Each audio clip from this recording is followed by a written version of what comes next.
Olá, pessoal! Este é o programa Diálogos, uma promoção conjunta do Ateliê de Humanidades e do Instituto de Estudos e Pesquisas para o Fortalecimento da Democracia. Hoje, como não poderia deixar de ser, nós vamos passar pela maior tragédia ambiental da história brasileira. O desastre no Rio Grande do Sul escancarou as transformações climáticas que são típicas da nossa época e que afetaram diversas regiões do estado de um modo catastrófico. Milhares de pessoas mortas, desaparecidas, desabrigadas, bairros inteiros destruídos, serviços públicos colapsados, economia arrasada num cenário apocalíptico. A essa altura, não há mais como negar a gravidade das transformações climáticas, a urgência de se alcançar diretrizes ambientais consistentes e providências várias em termos de políticas públicas ambientais. Em particular, no Rio Grande do Sul, a hora é de reconstrução. Por isso, esse será um dos focos do programa de hoje. Cidades e bairros inteiros terão de ser refeitos, repostos sob novas bases. Casas precisarão ser reformadas para se tornarem novamente habitáveis. Muito esforço coletivo terá de ser despendido. Poderão os gaúchos cogitar da formulação de projetos que tornem as cidades mais resilientes e mais sustentáveis? O que será necessário para que isso aconteça? Para conversar sobre isso, convidei o arquiteto e urbanista Marco Artigas Forte. Formado pela Escola da Cidade, pós-graduado pela Universitat Politécnica de Catalunya, em Barcelona, Marco é fundador do Instituto Artigas, do Estúdio Artigas de Pesquisa e Prática Arquitetônica, e também do Hipocampo, uma iniciativa na qual desenvolve projetos sobre arquitetura e mudanças climáticas.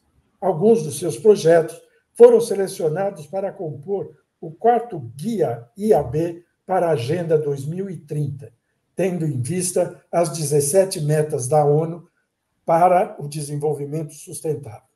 Marcos, seja muito bem-vindo, é um prazer recebê-lo aqui. Prazer é meu, Marco. Agradeço profundamente o convite. Num momento trágico, né? A gente vai ter esse diálogo, mas talvez a gente possa passar por algumas coisas que sejam importantes aí para a gente pensar no futuro para essas reconstruções e todos esses desafios que a gente vai ter em frente. Então, agradeço o convite. Ótimo. Bom, eu começo por uma constatação que já há alguns dias ou semanas está sendo feita por todo mundo. No Rio Grande do Sul, tudo parece ter saído do eixo e fugido do controle. As chuvas foram terríveis, as reações foram tardias e, quando se percebeu, boa parte do estado estava submerso. A conclusão, que também é óbvia, é que a mudança climática chegou para ficar. Seguidos alertas têm sido feitos nos últimos anos, mas não têm sido levados muito em considerações. Ações de adaptação não foram adotadas. Não houve, no Rio Grande do Sul e em várias outras regiões do país que também sofreram tragédias parecidas, não houve empenho governamental para que se lidasse com a mudança do clima. Tanto que hoje nós já chamamos isso de novo normal. A legislação ambiental tem sido pouco respeitada, quando não abertamente desmontada. Diante desse cenário, Marco, de um cenário de horrores, vale a pena perguntar, particularmente no Rio Grande do Sul, poderia ter sido diferente? Houve descaso público, desmontagem de políticas públicas e estratégias, incúria ambiental, ausência de gestão de crises? O território gaúcho foi explorado indevidamente e em excesso e sem preocupações ambientais mínimas. O despreparo foi também da população. Dá para aprender algo com essa catástrofe? O que é preciso fazer para reconstruir o que foi destruído pelas águas do Rio Grande do Sul? O desafio da reconstrução é enorme, não te parece? Marco, várias perguntas bem complexas e que a gente pode até tirar a particularidade do Rio Grande do Sul e levar para o território nacional inteiro, né? Então, a gente está com esse recorte hoje, mas eu acho que muito do que aconteceu lá é o reflexo do que acontece pelo Brasil inteiro, né? Não necessariamente numa proporção como essa, em micro proporções também, né? Micro tragédias, coisas que não são tão noticiadas, tal, mas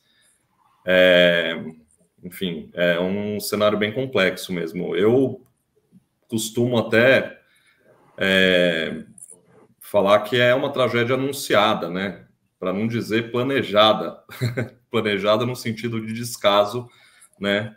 Mas e eu gosto também de pensar que eu acho que tudo que a gente está vivendo hoje, ele tem a ver um pouco com, se a gente voltar muito lá para trás, com a invasão portuguesa, entendeu, Marco? Eu acho que não é uma coisa muito radical falar isso, porque as nossas cidades foram construídas, né, o país foi construído de uma maneira muito violenta, invasiva, né, sem respeitar os conhecimentos todos que os povos daqui tinham em relação ao meio ambiente, à natureza, né? E seguindo modelos de cidades europeias, né, que não tinham nada a ver com o nosso território, ainda mais se a gente considerar que o território brasileiro tem 6 biomas diferentes, né, muita cultura diferente, terrenos diferentes. Então, eu acredito que a gente vê hoje, e quanto mais eu estudo a questão climática, né, que eu comecei a estudar um pouco antes da pandemia, com mais afinco, assim, enfim, eu volto um pouco no tempo para ter esse tipo de reflexão, que no fundo me parece que é por aí que a gente vai ter alguma resposta, né? Enfim, eu acho que a gente perdeu a oportunidade de ter construído um país diferente, né? Voltando lá atrás, mas não foi. Então foi o que aconteceu, né? A gente foi forçado a engolir um modo de vida diferente, invasivo, tal. E isso reflete, inclusive, na nossa sociedade, né? Acho que uma cultura da tragédia está enraizada na gente, né? Até nos programas de televisão que passam nas padarias que a gente vai aí, sempre tem alguma tragédia e isso é o que vende, né? Enfim, pode parecer uma loucura voltar tanto no tempo assim, né? Mas eu realmente acredito que esse é um caminho que a gente pode seguir, né? No Sul, é o resultado de um descaso público, sem dúvida nenhuma, né? Acho que a gente não tem uma cultura de manutenção das cidades, né? Então, a gente constrói, pouco se investe em manutenção, pouco se investe em reparos, né? Isso a gente sabe já que não é um modelo de propaganda política, né? Porque são obras invisíveis, né? Então, imagina no Rio Grande do Sul que as bombas falharam na hora de drenar, de jogar as águas de volta para o Guaíba, né? Essas eram 17 bombas, se não me engano, 4 estavam funcionando, né? E assim, a manutenção de uma bomba não é uma coisa de outro mundo, né? A gente pode perguntar para qualquer especialista da mecânica que vai saber resolver a questão ou fazer uma manutenção permanente desses equipamentos, né? A gente não sabe dizer também se todas essas bombas seriam capazes de lidar com o problema. Eu imagino que não, porque foi uma tragédia muito complexa, né? Mas certamente ia conseguir, talvez, reduzir os danos, né? Do que houve. Eu acho que a gente acompanhou nas notícias também a questão dos desmontes das políticas ambientais, né? Que eu acho que isso vem não só no Rio Grande do Sul, mas no Brasil inteiro. E a gente tem que entender que o nosso meio ambiente, o nosso território, ele está conectado, né? A gente, enfim, nos primeiros anos do governo anterior federal, a gente teve um apagão em São Paulo por causa das queimadas, né, do território do Amazonas. Então, assim, as chuvas que estão no Rio Grande do Sul, elas são reflexo de consequências da má construção e má gestão das cidades brasileiras ao longo da história, né?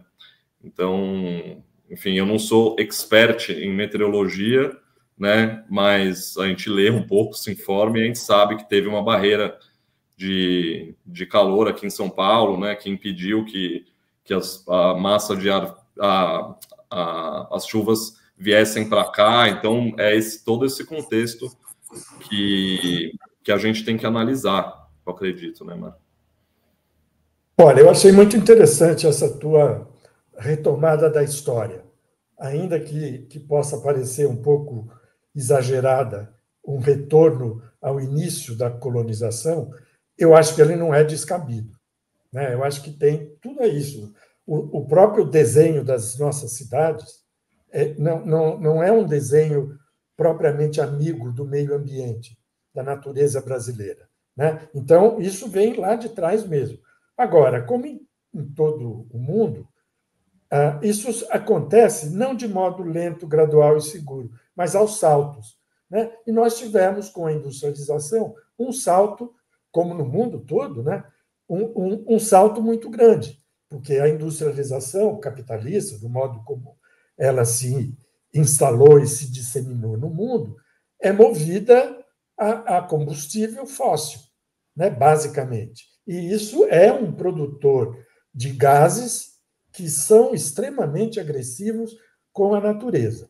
Então, a ideia que eu acho que se pode ter aí é que, mesmo que nós, hoje, 2024, interrompêssemos toda a emissão de gases, nós já teríamos que lidar, mesmo assim, com um acumulado de gases que vem lá de trás, não necessariamente da colônia, mas da industrialização do século XX para frente, né? Então, esse é um ponto que eu acho interessante ressaltar. Você fez muito bem de recorrer à história para nos colocar no contexto, digamos assim. O outro ponto, que eu até poderia pedir para você explorar mais, é a ideia da conectividade. Tudo está muito conectado mesmo, né? E não só dentro do Brasil. Quer dizer, o mundo está muito conectado.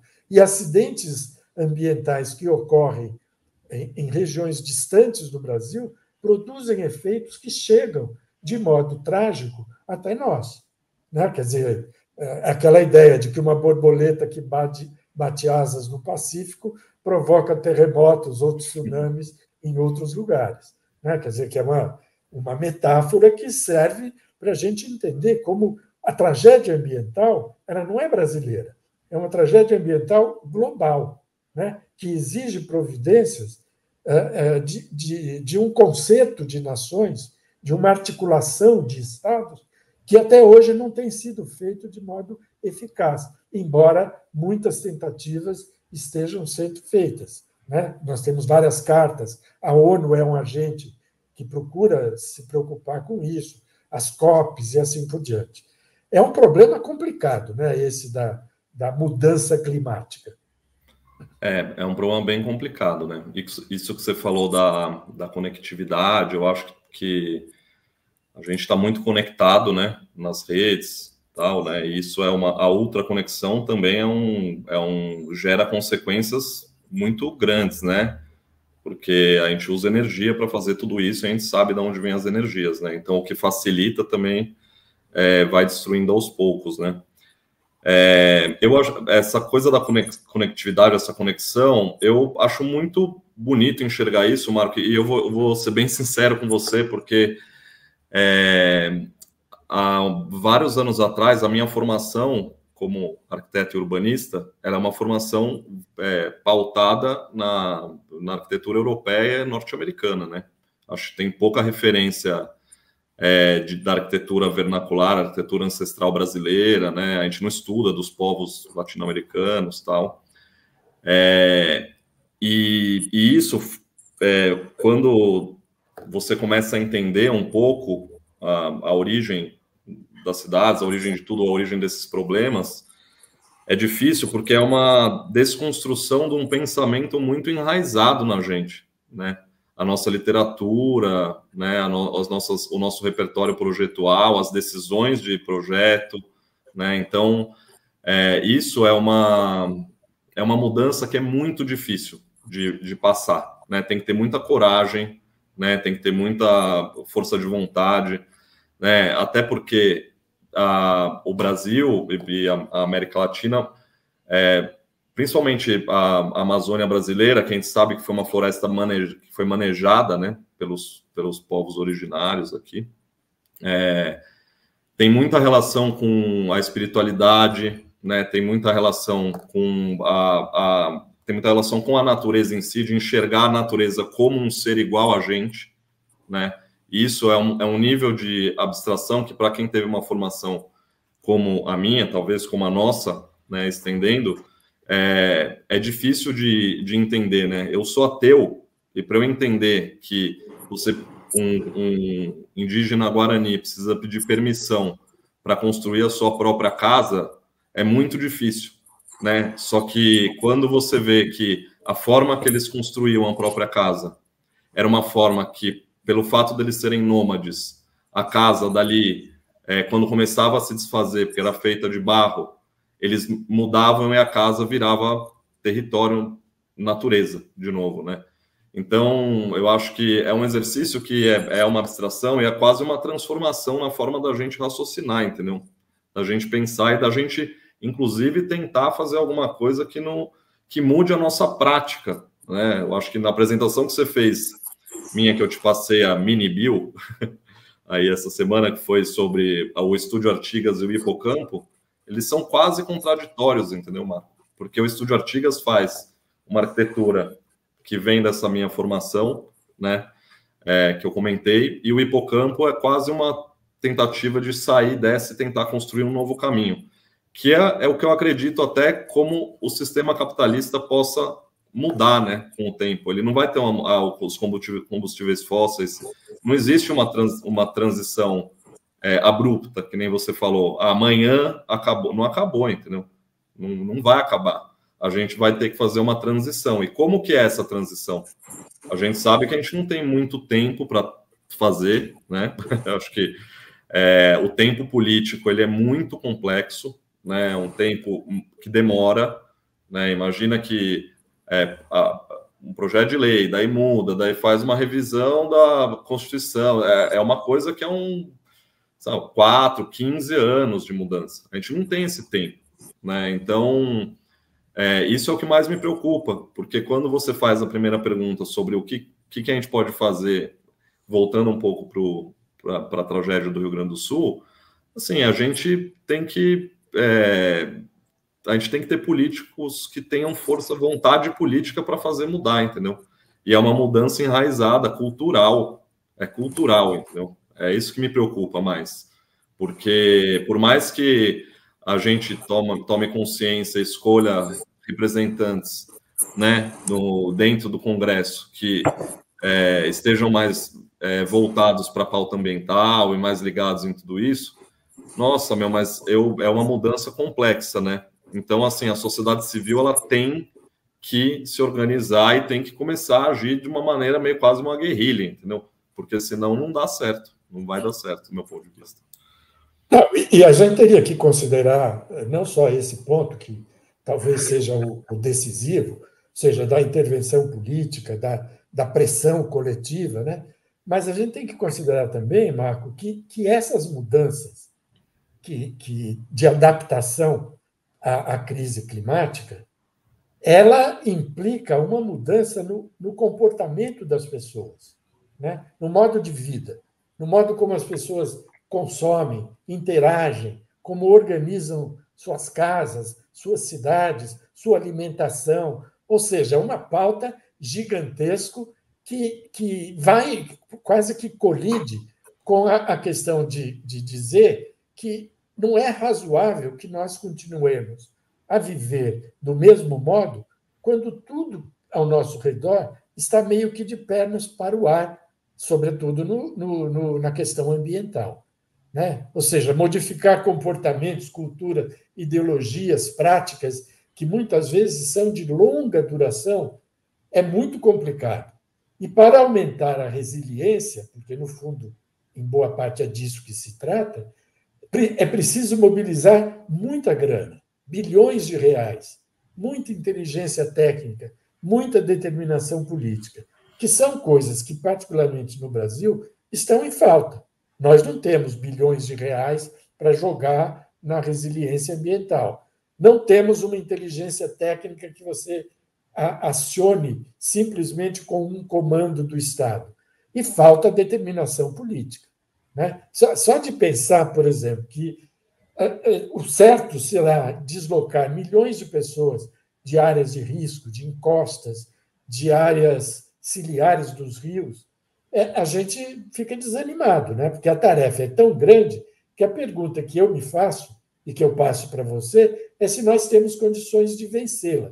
Se não vencê-la, pelo menos enfrentá-la de uma maneira mais inteligente. É complexo, né? Eu sou uma pessoa que não costumo me entregar tão fácil assim, mano. Senão, mas é complexo quando a gente olha só um campo, né? Que é talvez olhar só o campo das esferas políticas, né? Ainda mais que elas são super desarticuladas, né? Nas três linhas ali, municipal, estadual e federal. Que, aliás, eu acho que esse seria talvez o primeiro caminho para conseguir arrumar, né? Tipo tudo, né? Fazer um alinhamento dos astros ali que pudesse levar a gente para algum lugar um pouco mais onde tenha mais luz no fim do túnel, né? Um ajuste federativo, né?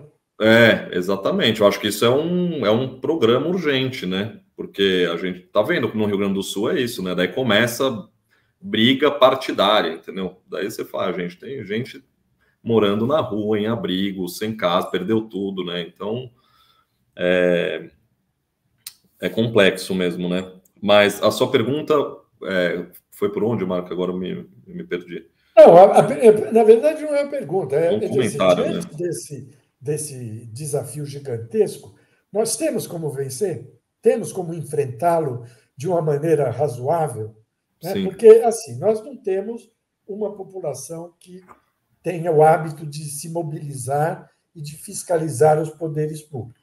Isso é uma coisa que acontece de maneira meio localizada, muitas vezes acontece em função da dinâmica eleitoral, né? Mas a população não tem condições, vamos falar de uma maneira mais suave, de se mobilizar tendo em vista o modo como ela vive. Né? As dificuldades do trabalho, as dificuldades de mobilização, o valor do tempo que cada um poderia investir na participação política, tudo isso é muito complicado. O brasileiro é solidário, mas a solidariedade forte, sustentável, ela acontece em algumas comunidades. A solidariedade geral desaparece quando as crises são atenuadas, né? Ela reflui e não gera mobilização. Então, eu acho que esse é o grande problema. E a pergunta que eu faria para você é assim: se nós não temos o engajamento coletivo, dá para apostar nos engajamentos individuais? Ou seja, eu fico pensando aqui em pessoas que começam a reorganizar suas vidas em função da sustentabilidade, da adoção de atitudes de respeito ao meio ambiente, de proteção, de economia energética, de combustível e assim por diante. Dá para apostar nisso? Ou você acha que isso é um sonho e uma coisa que não tem efeito? Não, eu acho que tem um super efeito, na verdade. Eu só não acredito que esse é o caminho, entendeu? Eu acho que assim, as nossas mudanças individuais, elas são muito necessárias, né? O que eu fico muito preocupado é quando o Estado começa a culpar o indivíduo por uma coisa que ele é responsável, né? Então, assim, você não está reciclando o seu lixo. Pô, né? Você está me dando as ferramentas para fazer isso, né? Você não reduz a sua quantidade de carne.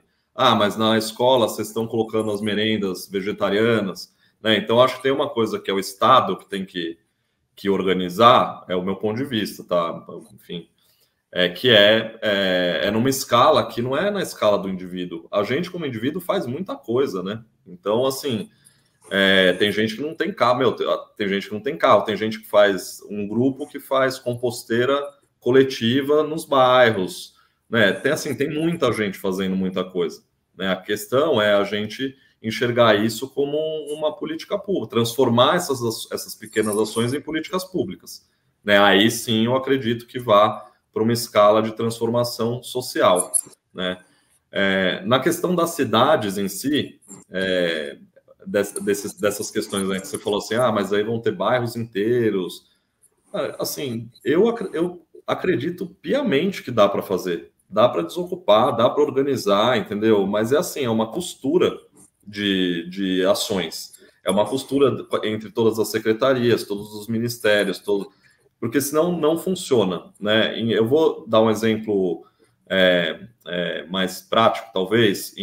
Na pandemia, em 2020, 2021, eu organizei um curso na escola da cidade que chamava Arquiteturas do Sul Global, no qual a gente conversava com arquitetas e arquitetos do Sul Global, né? E para entender qual que era a realidade, como é que estava a pandemia, enfim, a gente tinha um pouco esses diálogos, era quase uma coisa do que a gente está fazendo aqui, eu fazia uma turma de lá. E a gente conversou com uma arquiteta chamada Xu Tianchan, né, que é uma arquiteta chinesa, responsável pela parte de arquitetura de um programa que é interessantíssimo assim, para a gente estudar, como estudo de caso, que é os jovens chineses de pequenos povoados estão saindo dos povoados e indo morar nos grandes centros urbanos, né? Então, saía do povoadinho, ia morar nas grandes metrópoles para ir para a faculdade, né? Enfim. E eles perceberam que muitas das culturas enraizadas, como, por exemplo, a produção do tofu, né? Queijo de soja, estavam se perdendo, estão sumindo a cultura, porque assim não se passava mais de geração para geração. Isso por quê? Porque esses pequenos povoados não tinham nenhum atrativo para os jovens ficarem lá, né? Então, assim, eu vou embora, não vou ficar aqui. Então, o governo chinês fez um super planejamento para começar a manter esses jovens nos povoados. Então, a arquitetura é uma parte só. Então, a Xu Tianchan fazia projetos maravilhosos do centro de Tofu, onde fazia um museu que era vinculado com a Secretaria de Turismo, Secretaria de Cultura, com todas as instâncias, levava a gente, divulgava. Os vídeos que ela mostrou para a gente na aula eram vídeos institucionais do governo, entendeu? Uns puta vídeo, assim, desculpa o palavreado aqui, mas uns vídeos super bonitos, assim, estéticos. Então, assim, era um investimento para falar assim, a gente não pode perder a nossa cultura, né? E isso, quando eu olho um tipo de... A gente pode ter mil críticas ao governo chinês, não sei o que, mas assim, tem uma coisa que me deixa muito feliz de ver exemplos como esses, que é a manutenção da memória, né? Para mim, o Brasil é um país que tem dificuldade de fazer a manutenção da memória, né? Então, assim, a gente prefere construir coisa nova do que restaurar coisa velha, né? Então, a São Paulo, que a gente está vendo com a cidade, é isso. A gente está destruindo o que restava de identidade dos diversos bairros espalhados pela cidade, para construir uma arquitetura horrível, assim, horrível no sentido, eu não estou nem falando estético, eu estou falando urbanístico, porque tenho vários colegas que estão construindo vários prédios para incorporação. Aliás, se até me chamassem, eu pensaria se eu iria fazer ou não, poderia estar fazendo também, né? Então, mas assim, o que está acontecendo com a cidade é um apagamento da nossa memória, né? Então, e o apagamento da memória faz com que a gente não consiga enxergar um futuro, entendeu? No meu ponto de vista, porque se a gente não sabe como é que foi feito, qual que é o modelo que a gente segue? Qual a identidade de país que a gente está criando? Né? Uma identidade que não é nossa, né? Uma identidade importada dos Estados Unidos, uma linguagem internacional europeia, né? Então, quando quando eu falo da manutenção, que a gente pode levar para a manutenção da memória e até a manutenção das bombas, né, de Rio Grande do Sul, é a mesma coisa. A gente não tem a cultura da manutenção, que reflete numa não cultura de planejamento também, né? Eu, como arquiteto, sei muito bem isso, porque a arquitetura é uma profissão que a palavra essencial dela é o projeto. O projeto é um planejamento de alguma coisa que você vai fazer, né? Ou seja, com desenho, com planilha, com ideias, né? Então, é uma profissão que não é valorizada no Brasil, né? E é uma profissão que foi para um lugar de elite justamente porque a elite que tem uma formação ocidentalizada, né? De cultura ocidentalizada europeia, né? Sendo que a arquitetura, na verdade, é uma profissão essencialmente, do meu ponto de vista, para resolver questões sociais, né? Questões urbanas, questões de moradia popular, né? Então, é um pouco essa reflexão que eu faço, essa questão da manutenção me vem muito assim na cabeça. Não, sem dúvida, eu acho que está muito bem colocado isso, né? E eu acho que a manutenção, e também no caso especificamente das tragédias, né, de prevenção, né? Quer dizer, tem que ter a manutenção tem que estar colada a uma postura de prevenção, né? Porque no fundo, quer dizer, tudo se resolve melhor quando você tem condições de antecipar minimamente um problema grave que você terá que enfrentar. Foi muito curioso, por exemplo, que a ministra Marina Silva, outro dia, numa entrevista ao jornal Digital Meio, falou que nós deveríamos entrar, o ministério dela deveria se dedicar à formulação de um plano de prevenção, que ela chama de UTI climática, né? É uma coisa curiosa. A própria ministra, que é uma ambientalista de larga experiência, etc., reconhece que está faltando um plano de prevenção, né? E não só no Ministério do Meio Ambiente. Nós não temos políticas públicas que se apoiem na prevenção em várias técnicas. Agora, indo direto a um ponto que eu sei que é importante para você. Como você vê a possibilidade de termos, de maneira mais disseminada, projetos voltados para o planejamento de cidades sustentáveis? Na verdade, a minha questão é o que nós devemos entender por cidades sustentáveis? O conceito já virou lugar comum, um parâmetro seguido por todos? Um dos seus projetos, aliás, Marco, no Amazonas, parece ter seguido bem essa visão, não é? Você não quer falar um pouco dele? Falo sim. Eu acho que, antes de falar dele, Marco, eu queria... Essa questão das cidades sustentáveis, eu acho que é um termo que talvez alcance mais gente, né? Porque a palavra sustentabilidade, ela vem de algumas décadas atrás, aí já está mais na cabeça das pessoas, né? Só que ela virou um modelo de negócio também, entendeu? Então, que, na verdade, o modelo de negócio que vai explorar da mesma forma, né? Talvez com outras estéticas, né? Mas a essência é a mesma, né? Hoje, aqui na minha rua, aqui do lado de casa, destruíram um quarteirão inteiro lá para fazer um prédio novo, e daí no chão tem lá uns nomes de árvores de São Paulo. Às vezes fala, tipo, tudo bem, legal, né? Só que... E o lençol freático estava embaixo, né? Então, assim, eu acho que existe uma máscara, né? Eu acredito muito mais em a gente talvez abandonar termos, né? E focar e se concentrar um pouco mais em ações mesmo, né? Então, assim, eu acho que dentro da arquitetura, vou levar para um lado que eu fico super à vontade de falar, que é a questão de projetos de edifícios, né, ou de espaços públicos, tal, mas são alguns conceitos que são muito básicos e que foram abandonados, assim, com o passar do tempo, que é, por exemplo... você construir um edifício com a melhor orientação solar, dependendo do lugar que você está, né? Ou um edifício que tenha uma boa ventilação cruzada, onde você tem a janela dos dois lados, né? onde você não precisa de ar-condicionado. Esses são recursos muito simples, né? Mas muito simples mesmo, assim, que é uma coisa original nossa, né?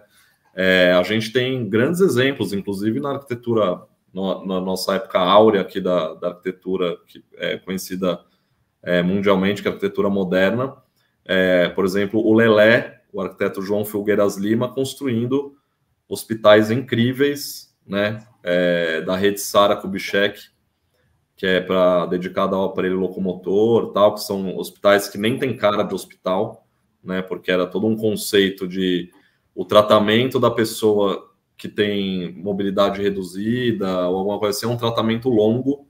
Então, ela tem que entender que ela não está dentro de um espaço de hospital, porque o espaço de hospital é hostil, né? É para você entrar e querer ir embora, né? Então, são hospitais maravilhosos que eu recomendo buscar, né? Então, assim, estão espalhados por todas as regiões do Brasil, Nordeste principalmente, tem muitos, né? Então, quando eu penso em cidades sustentáveis, eu penso em quase umas cidades que a gente só, assim, quebrar um pouco da permeabilidade dela, trazer os rios de volta à tona, sabe? São algumas coisas que a gente fez sem entender onde o território que a gente estava, porque a gente foi dominado por um modelo de cidade europeia, entendeu? E isso na China, né, que é uma região, tem bastante regiões alagáveis, lá eles têm um conceito da cidade esponja, né, que não sei se você já ouviu falar, mas eles estão, um plano gigantesco de ação do governo chinês para transformar a terra em uma terra permeável novamente, que assim eles conseguem reduzir muito a questão das enchentes e dos alagamentos, né? E, obviamente, fazendo sistemas de drenagem, né? É um plano complexo. Só que quanto à execução disso, eu fico muito pouco preocupado, porque o Brasil é um país que tem profissionais capacitadíssimos para fazer tudo isso, né? A gente tem uma rede de cientistas, rede de técnicos, engenheiros, arquitetos, né? Enfim, de todas as muito capacitados para fazer isso, né? Então, eu enxergo um pouco dessa forma. O projeto que a gente fez no Amazonas, a gente fez em parceria com a FAS, que é a Fundação Amazônia Sustentável, uma ONG que tem mais de 30 anos fazendo projetos na região norte do país, né? E a gente foi chamado para fazer em parceria com uma equipe grande de lá, né? São várias pessoas. Eram 3 tipos de projeto. Era um projeto de escolas, uma em terra firme, e uma em palafitas e uma flutuante, né? E a gente acabou desenvolvendo 2, que foi a de terra firme e a flutuante. A de terra firme acabou virando esse CEE, que eu falei que é um centro de educação, empreendedorismo no Rio Madeira. E a flutuante, nenhuma das 2 foi executada, porque tem uma questão de patrocínio e tal, até chegar, mas os projetos que a gente desenvolveu eram projetos muito simples, entendeu? A gente conversou com as pessoas, né, de lá, a gente entendeu qual madeira era melhor usar, qual flutuava, como que a gente ia fazer flutuar, enfim, uma troca, uma construção coletiva, né? Eu acho que é um processo muito rico, né, participativo. E a escola flutuante, ela as vilas flutuantes, né, são muito resilientes, né? Elas são resilientes às cheias, né, às secas, né? Então, é uma arquitetura que é muito inteligente, uma arquitetura já centenária, né, que a gente, na verdade, só está reaprendendo a fazer, talvez reinjetando algumas doses de sabedoria ancestral, assim, para conseguir fazer determinados tipos de projeto, né? E eu acho que tudo bem vincular os conhecimentos. Eu não vou abandonar tudo que eu já aprendi até hoje. Acho que a grande questão é como conseguir mesclar tudo isso, né? E se abrir um pouco para enxergar outras formas de se construir, outras formas de ocupar o nosso território, né? Não, está perfeito isso, e já tentando direcionar para uma conclusão aqui do nosso papo, eu acho que tem muita gente, acho que você está nesse grupo, né, e falou sobre isso, que defende que, mesmo nas cidades, é preciso saber usar bem o território, proteger a biodiversidade e aumentar a utilização de plantas nativas. Né? Como você falou que nesse edifício em construção eles estão fazendo de uma maneira não propriamente confiável, digamos. E agora, quando a gente olha para São Paulo, né, Marco, nós moramos ambos na cidade, e vê o avanço da construção civil feito de uma maneira descontrolada. Os planos diretores são precários. Tem muito interesse comercial, interesse capitalista envolvido nisso. Né? Não há avaliação do impacto ambiental.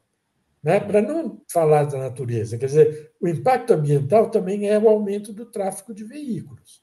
Né? A concentração de gente em prédios gigantescos de 20, 30, 40 andares faz com que todo mundo saia com os seus carros e torne ainda mais difícil a mobilidade. O excesso de prédios faz com que o calor aumente, e assim por diante. Né? Para onde, para terminar, nós devemos dirigir nossa atenção? Se você só tivesse uma bala na agulha, para onde você atiraria? Qual seria o teu foco? Marcos, você continua provocador, né? Essa é a ideia, né? Né? Porque uma bala só, né, é difícil, né? Mas eu costumo me influenciar muito sobre as coisas que eu leio no momento, assim, né? E eu acho que isso vai mudando. Eu não sei se é normal assim, mas atualmente eu tenho lido bastante sobre a filosofia do bem viver. Eu não sei se você já ouviu falar, né?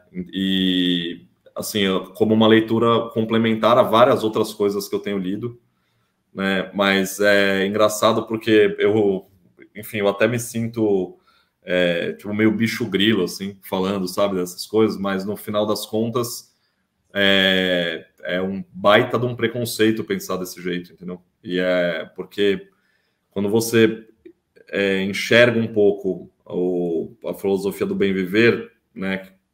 Enfim, eu estou lendo o livro do Alberto Acosta, que foi o presidente equatoriano, que inclusive colocou a questão do bem viver dentro da Constituição, né? Onde o direito dos humanos e não humanos, a natureza tem direitos também, né? Que isso é muito bonito de enxergar, né? Até porque quando você viaja para o Equador, eu nunca fui, mas eu passei o ano novo na Bolívia agora, a gente vê que 90% da população é indígena, né? Então, assim, não faz o menor sentido. E a relação deles com a natureza é outra, né?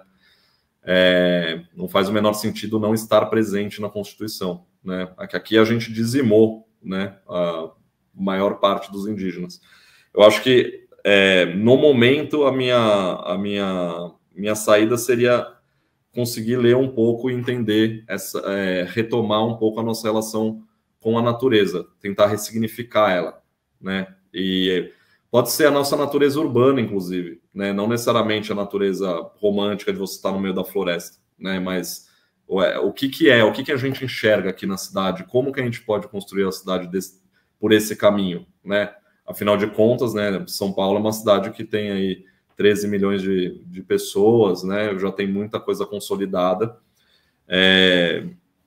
Mas eu tenho feito um pouco esse exercício. É um exercício difícil, né? De pensar, mas eu fico, às vezes, desenhando, pensando alguma coisa assim. Pô, e se minha rua fosse inteira com as calçadas de grama, entendeu? E tivesse junto com os carros, uma faixa de pedestre para andar do lado, sabe? Como que é? Porque a gente enxerga a natureza na cidade como algo perigoso, entendeu? Um parque é um lugar perigoso. Onde já se viu isso, entendeu?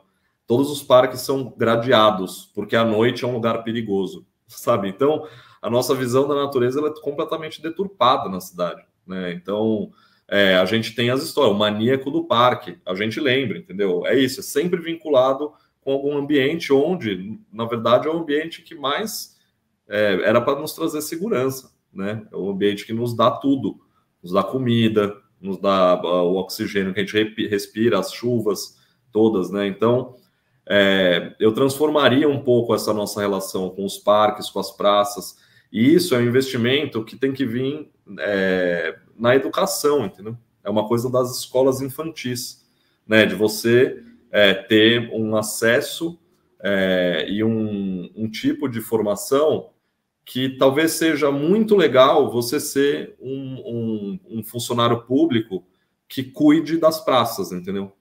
Não um cara que investe na bolsa de valores, né? Entendeu? Talvez inverter um pouco a nossa lógica do que é legal, do que é bom ou do que dá dinheiro, né?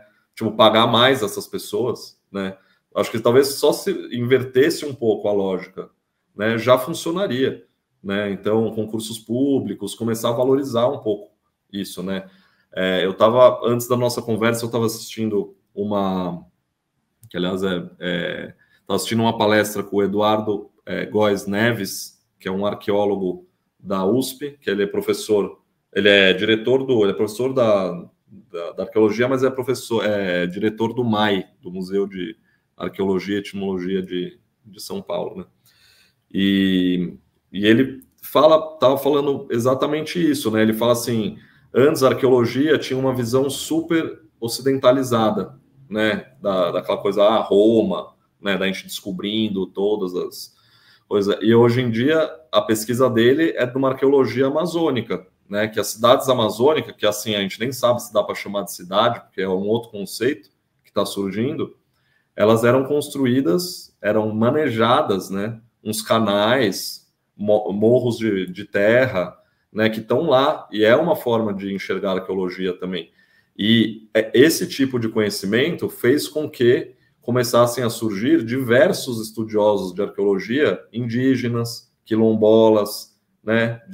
Das comunidades ribeirinhas todas, porque é o lugar que pertence a eles. Então, começar a transformar por meio da educação, acho que é um caminho muito interessante. A gente sabe que é um caminho longo, né? Porque, no final das contas, transformar uma geração inteira, ainda mais passando por diversos governos, diversos planos educacionais, etc., que talvez aí more de verdade o problema, né? Mas é o caminho que eu enxergo. Talvez um tanto utópico pensar no bem viver na cidade, mas talvez a utopia me leve para um lugar um pouco de aterramento e realização, entendeu? Não, a utopia é sempre muito bem-vinda, Marco.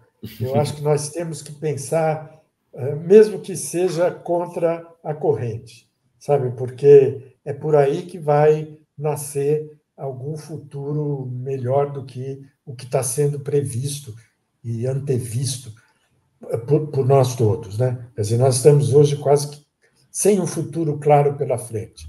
Então, um pouco de utopia é muito bem-vindo e acho que você está muito certo em pensar em termos do bom viver, né? Até mesmo colocando que essa é uma questão complicada, porque você me falou, passa pela segurança, passa pela educação, passa pela saúde, passa pelo governo, passa pela sociedade civil, passa pelos automóveis, ou seja, sobretudo nos grandes centros brasileiros, e São Paulo é o principal deles, isso tudo pode parecer um sonho impossível de ser realizado, né? Temos um bom viver aqui. Mas eu não compartilho dessa ideia. Eu estou mais com você e acho que nós podemos terminar o programa com um pouco de otimismo, né? Ainda há muito terreno para ser trilhado e muita coisa pode ser feita, mesmo que numa escala pequena. E a escala pequena pode ajudar a botar pressão para aqueles que cuidam da escala ampliada, né? O pequeno junta com o grande, digamos assim, né?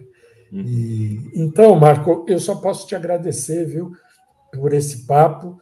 Acho que eu, particularmente, aprendi muita coisa e reaprendi a valorizar essa perspectiva de buscar aquilo que nos identifica, aquilo que é a condição básica do ser brasileiro, digamos assim, né? Voltar um pouco, olhar um pouco para o nosso passado, para o modo como nós construímos essa sociedade, perceber a riqueza que há nessa sociedade, a diversidade, a riqueza, o conhecimento tradicional e o conhecimento técnico.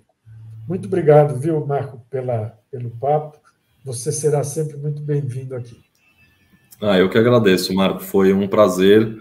Confesso que eu estava nervoso, porque normalmente a gente não tem momentos, eu e você, sérios, né? A gente está em momentos mais de confraternização. E admiro muito o seu trabalho, fico muito feliz de ter participado do programa. Agradeço o pessoal do Instituto também.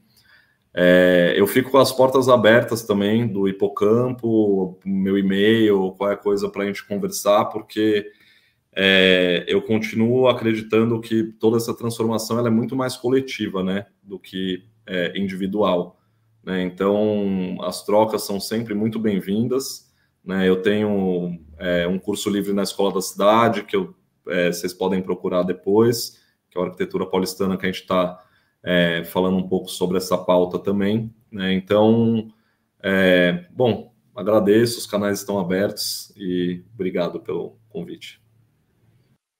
Muito bem. Encerramos assim o programa Diálogos, que irá ao ar na próxima terça-feira, né, às 19 horas, como de hábito, e nós esperamos que todos possam compartilhar esse vídeo e acompanhar a programação dos diálogos. Até mais ver.